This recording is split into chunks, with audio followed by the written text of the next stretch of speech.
নাটক করিস না, তোর পায়ে দূরে দূরে আয়, তুই ঘরে আয়। দেখ এলাকায় মানুষজন দেখতেছে, আমার কিন্তু এলাকায় একটা মানে জুত আছে, সবাই কিন্তু জানে তুই মতি মিয়ার বউ। নাটক করিস না, বউ আয় বাড়িতে আয়। নাটক তো তুই করতেছস। আমি এখন আমার ভাইগো বাড়ি যাবো, এরপর আমার বাইরেই তোর বিচার করবো। শুনবি না তুই আমার কথা? না, শুনবো না। এত দেমাক তোর, তোর যদি যাইতেই হয় তোর বাইরে বাড়ি, তাহলে তোর আমার লাশের উপরে যাইতে আমার উপরে যা। ধুর।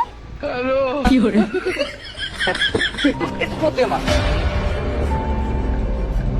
গায়ে হাত তুলেই দিলি তেলে, হ্যাঁ? এই তোর খান বংশের পরিচয়, ঘরের বড় গায়ে হাত তুলস? আমার পীরের বংশধর। এই, তোর ভাই কি করে? তোর ভাই যে সারাদিন নেশা করে, পরে ঘরে যায় বউ পিড়ে, হেঁটে দেওয়াস না তুই? কি? তুই আমার ফ্যামিলি নিয়ে খোঁড়া দিলি? আরে মেয়ে এনে দাঁড়া দাঁড়া তামসা দেখতেছো, এনে একটা মহিলার গায়ে হাত দিতেছে। আমার ভাইটাও ফোন তো চালান লাগবে। বাসায় যা চুরি করে বয়ে থাক। রাস্তার মধ্যে দাঁড়ায় মেয়ে মানুষের গায়ে হাত তোর সাহস তো কম বল না, হ্যাঁ? আরে ভাই আপনি হুদাই পেঁচাইতেছেন, ওরে দেখতে দেয়া যায় একটা বোর মতো, বাস্তব একটা শাকচুন্নি। এই রে, বেশি বলে লাম না।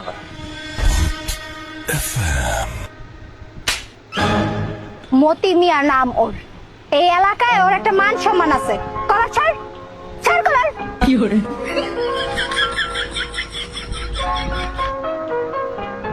চলো বাসায় চলো। चलो एक बार फिर से अजनबी बन जा।